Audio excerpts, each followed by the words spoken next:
Traveling in Japan is notorious for being expensive, and sometimes that fear of how much it costs is what prevents people from going there and experiencing the country. But how bad is it really when it comes to cost? So I went backpacking in Japan for 1 month back in January 2018. And what I'm going to do in this video is, first of all, break down what we spent back in 2018. Then I'm going to update those costs for today as if we're going traveling there in January 25, because some things have gone up in price like the JR Pass, but the exchange rate is massively improved, which means you'll get more bang for your buck.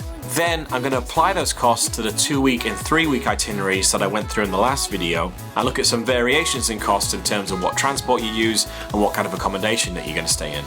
So hopefully by the end of the video, you'll have a good starting point for budgeting your trip to Japan.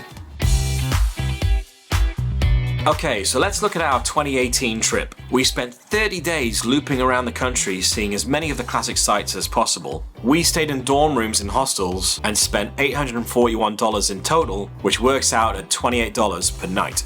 Our main travel cost was the 21-day JR Pass for the trains, which back then was 393 quid or $522 US. In terms of spending money and activities, it's hard to keep track of what we spent where because back in 2018, we paid for nearly everything there in cash. It was kind of one of the contradictions of Japan because people see it as this very modern, almost futuristic kind of country. And yet in 2018, when in lots of other countries you'd be tapping your card all the time, in Japan, it was mostly cash. But I can tell you that in 30 days, we spent $2,710 each, which works out at around $90 a day. Now, before you freak out, let me explain a few things, because even though we were backpacking, this wasn't the kind of backpacking I did at the start of my 20s when I was counting every penny and just eating tin food every day. We were both in our mid-30s, earning good money, and we didn't want to hold back with what we were spending. Plus, we ate out for every single meal. We were out having beers in bars most days of the trip, and just think about how much you would spend at home if you were eating and drinking out every day for a month. So you could easily bring that cost down by not going out every night and not eating out for every meal. Like for example, every hostel we stayed at had a kitchen where you could cook your own food. All of the little stores everywhere like Lawson's had cheap ready-made meals that were tasty as well. But just to give you an idea, if I do a quick Google of average meal costs in Japan in 2024, you're looking at between 1,000 to 3,000 yen, which in today's conversion is like $7 to $21 per meal. And the ready-made meals in Lawson's would be even cheaper than that. So rather than spending $90 a day, let's say you want to go somewhere in the middle of super budget and splashing out every day like we did, and let's just call it $60 a day for spending money, which goes on top of your accommodation and travel. So putting that all together for accommodation, travel and spending money, and that gets you to a total of $3,163 for 30 days of travel in 2018. Now, let's update this for today. So I looked up how much all these hostels cost as if we were going in January 2025, and most of the costs have stayed about the same. So the total for 30 days was $881, which works out at $29 per night. So that's only $1 more expensive per night than in 2018.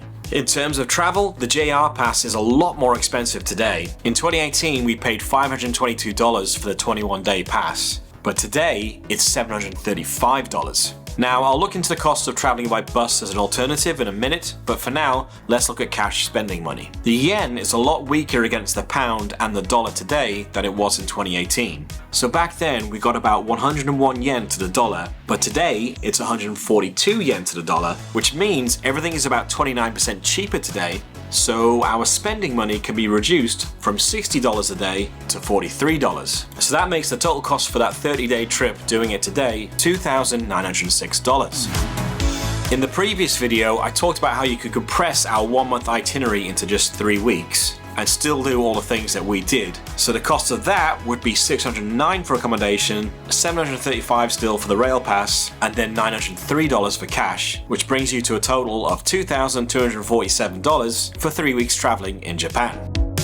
And just to give you an idea of how much some of the activities we did cost today, the Mario Kart costs 15,000 yen, which is $104, and the Hakone Loop for Mount Fuji, which is the Hakone Free Pass, is 5,000 yen, which is $35. Again, just a reminder, these are just ballpark figures to give you a rough idea of what you might be spending.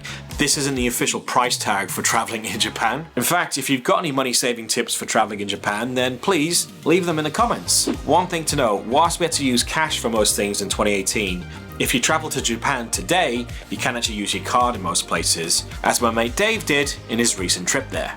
If you are travelling around Japan, not to worry, you can use your international credit cards and debit cards pretty much everywhere, especially around all of Tokyo.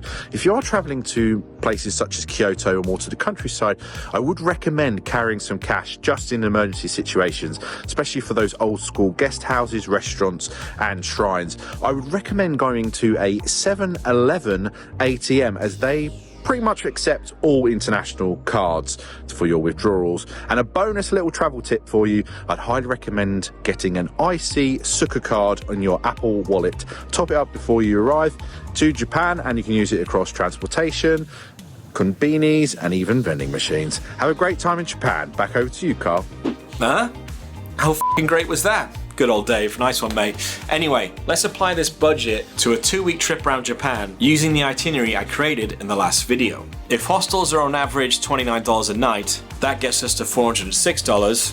If we had the 14-day JR pass, that's $588, and 14 days of that spending money is $602. So that brings us to a total of $1,596 for 2 weeks traveling in Japan, and if I were you, I would just round that up to $2,000 just to be safe.